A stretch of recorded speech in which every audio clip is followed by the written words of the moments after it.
Alrighty guys, welcome back, or welcome to. We're going to continue cleaning up the connections and probably trying to get this thing started today. Well, tonight.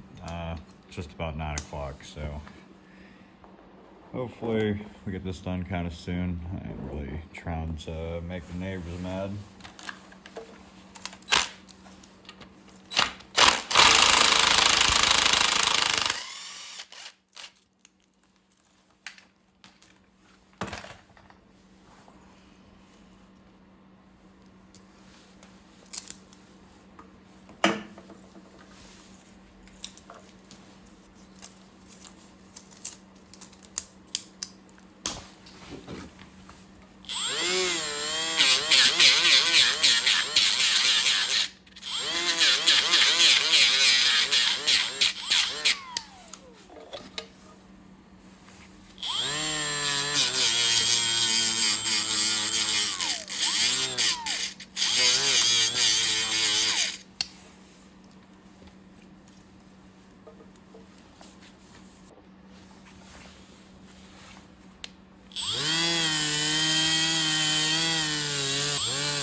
So we have these connections cleaned up. I still didn't clean up that terminal, but sorry, I realized how close that was. Used to having it on that. As you can see, the coil's not leaking. It is a little rusty, but we're gonna rock with it for now. I am gonna go ahead and pull this cap off and make sure that everything inside looks nice and clean. A little preemptive strike before we get too far into it. Let me go ahead and grab the tools real quick.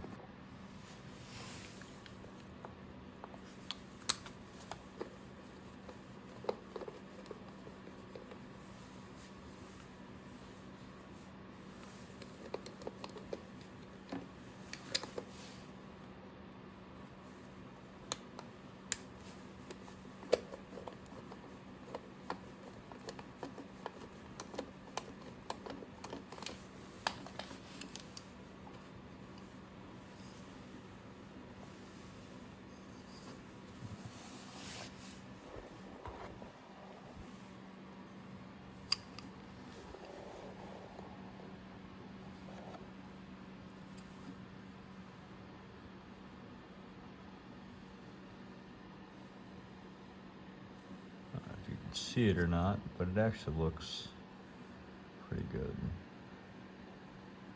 I might go ahead and just give it just a tad bit of a touch to it, just to make sure it's nice and clean. Actually kind of looks like someone's already done that before. Just on that one. There's scratch marks around the rest of them. Alright, so let's check everything else out real quick.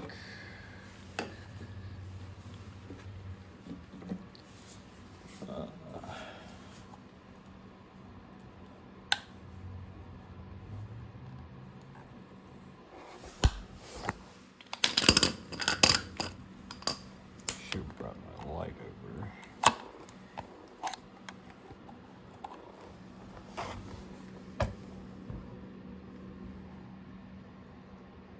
And we'll probably go ahead and clean those off too, because they're looking a little crusty.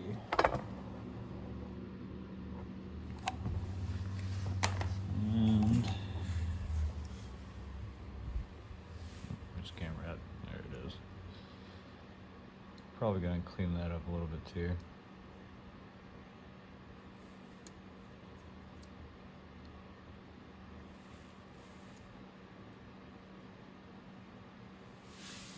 Alright, so let's get the cleaning.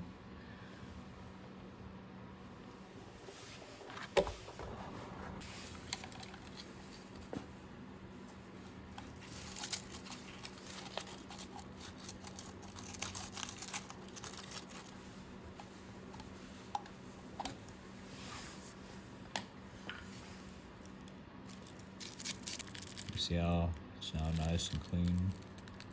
With the camera focus. There you go. Now it's good to go. Go ahead and get that put back on. I would say, just kind of looking at some of this stuff, it actually looks like somebody spent a little bit of time and replaced some of this at a point. But then again, it's kind of hard to tell because a lot of these things, when they're sealed up, and they're sealed up tight, things tend to stay looking kind of new. So it's hard to tell.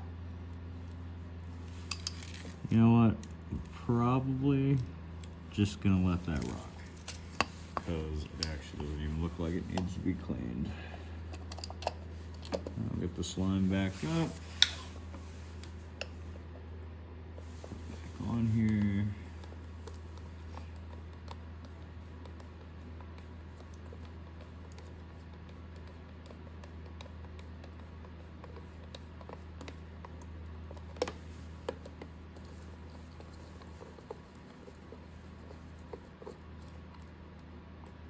A good rule of thumb when it comes to doing these, I've learned, don't completely go nuts with tightening them down. Just a little tiny bit. I always kind of hand tighten one side first, do the other side to get it kind of flush and not tight, but just snug. And go ahead and tighten that one down and then do the other side. That way you're not just tightening down one side and then doing the other side. I've seen these things crack quite often just from doing that. But then again too, that's that's my experience. Mileage may differ. So let's get this put back on.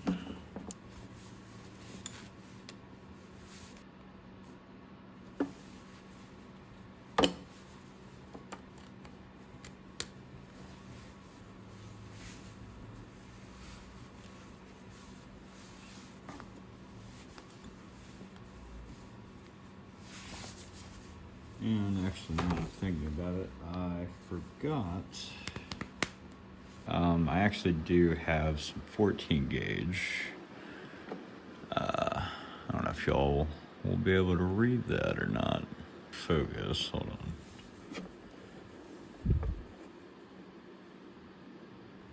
Oh, regardless, it's 14 gauge. boat cable tinned. So we're gonna use this to run basically a jumper over to the coil, so that way we can get voltage there. So let me go ahead and strip one into this and get this wired up. And two, if you're to do something like this, you're making it more of a permanent connection. Obviously, shrink wrap. And some people do usually use a little bit of solder. I don't really need this to be a permanent connection, but just for demonstration purposes. Oh, and two, so the way I always do this, right? You see I have a point on that side. This side here, where's the camera at? There it is. This side here has two different points, right?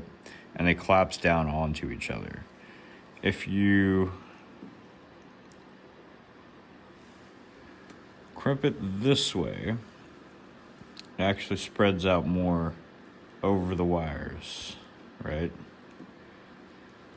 We're going to hit that whole thing. Now, always double check and make sure you can't pull it back out.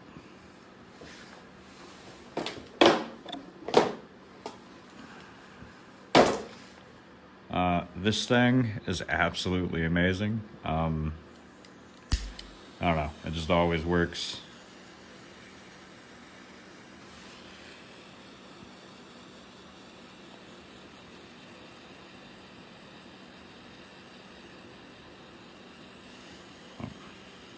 Man, I'm not used to the camera being in that angle.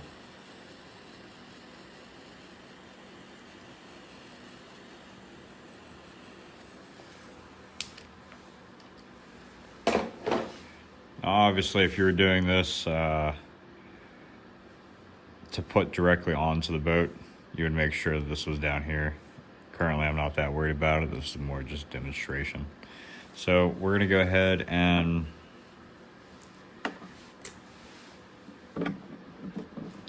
pop this back off and pop that bad boy on there.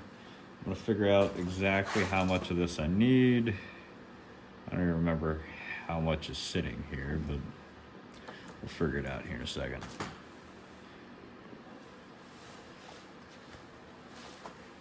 Oh, and something else cool.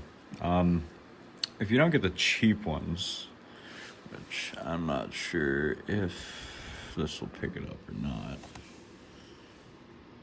but if you don't get the cheap ones of these, if you look here, it'll tell you this is from 16 to 14 gauge wire, which is pretty awesome. So there's no guessing game when it comes to these. Some of the cheaper ones that I've seen don't have anything at all stamped at the bottom down here. So keep a lookout, because a lot of the cheap ones too aren't that great. A lot of them will corrode really fast or rust, which really isn't something you want when you're trying to make sure that that does not happen.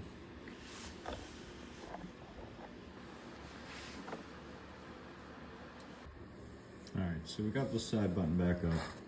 We're gonna go ahead and switch to the other side and bring this over and see around about how much we need. Probably gonna give it a little extra so that way we can use this again. So for this side, we are just gonna run this over. Right? Like I said, we're gonna give ourselves just a little bit extra. That way, if need be, we can reuse this again on another motor.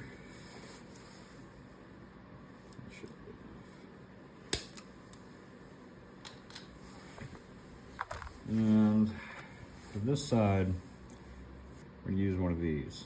Now, some of these you can get these little pieces off.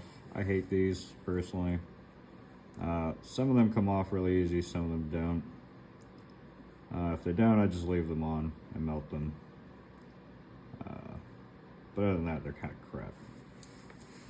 Take the end.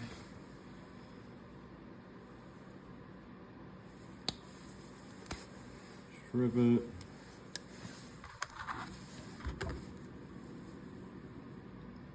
Measure it. I like for them to poke out just a little bit more. So something around there. There we go.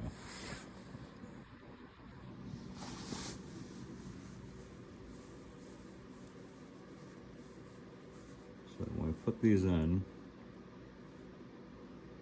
you get just that little bit of extra hanging out. I don't know what's going on with the camera today. It doesn't seem to want to focus.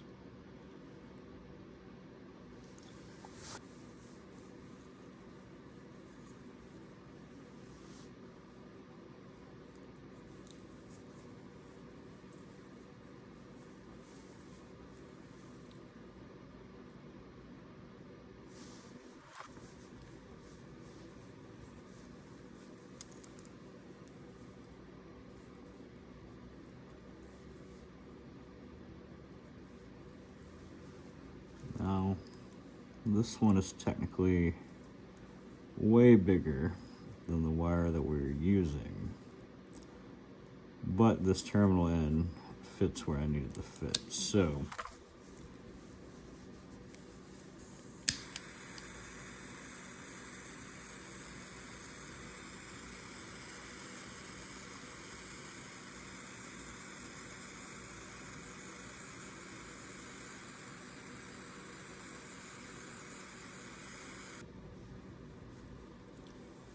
So what we're going to do, because I technically don't have a battery here today, so we are going to use jumper cables from the truck. I'm going to pull the truck in right there and just run the jumper cables over so that way I can get power.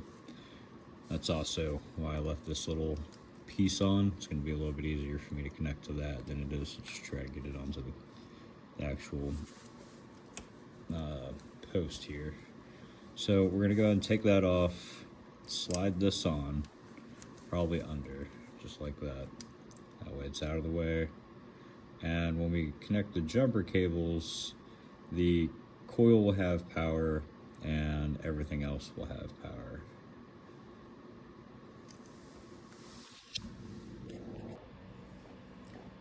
Alright, so this is just a quick and dirty way to do this without having to put it back inside of the boat.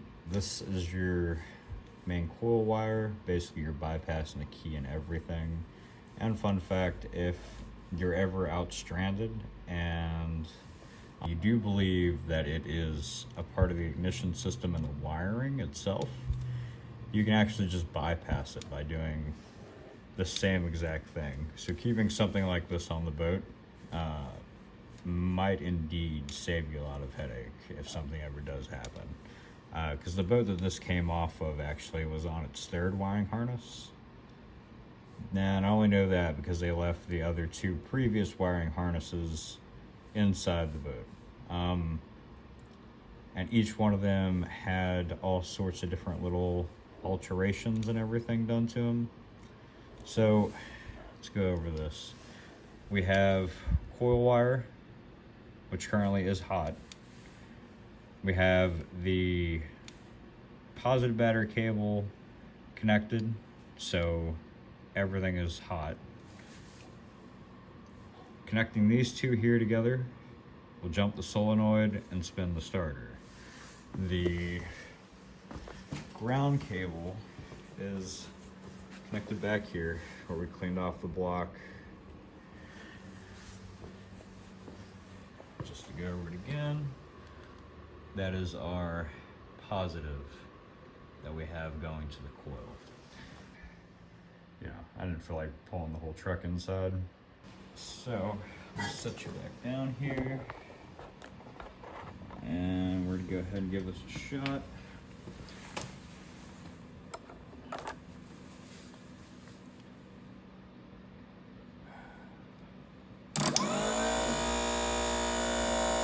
And unfortunately, it seems like the appendix is stuck. So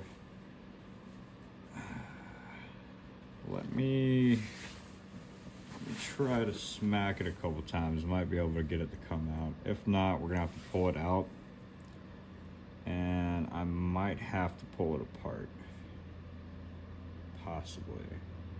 We'll see. I do know somebody who rebuilds starters, alternators, all that sort of stuff for, I mean, that's their business, professionally.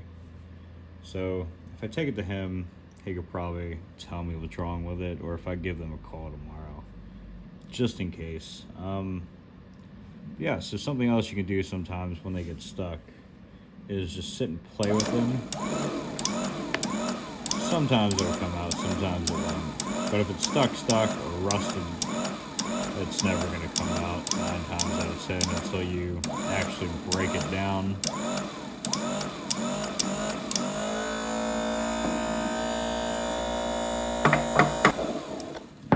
So, fortunately, it does not look like we're gonna be able to get that unstuck today. So, stay tuned for the next episode. We're gonna pull that starter out and figure out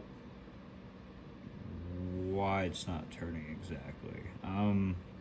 Cool thing is though, because of how this starter is, I can actually test this on the floor without having to have it put back in.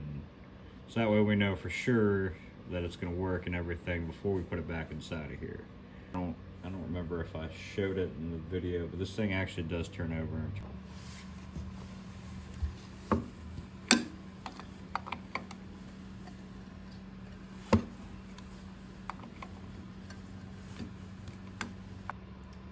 Guess tune in for the next one, guys. We'll try to get back out here tomorrow to go ahead and do another video. We'll see how that goes. Unfortunately, it took the last video 2 days, around about 2 days to upload, so hopefully this one doesn't take that long. Thank you guys for watching. Have a good one. Like and subscribe, share.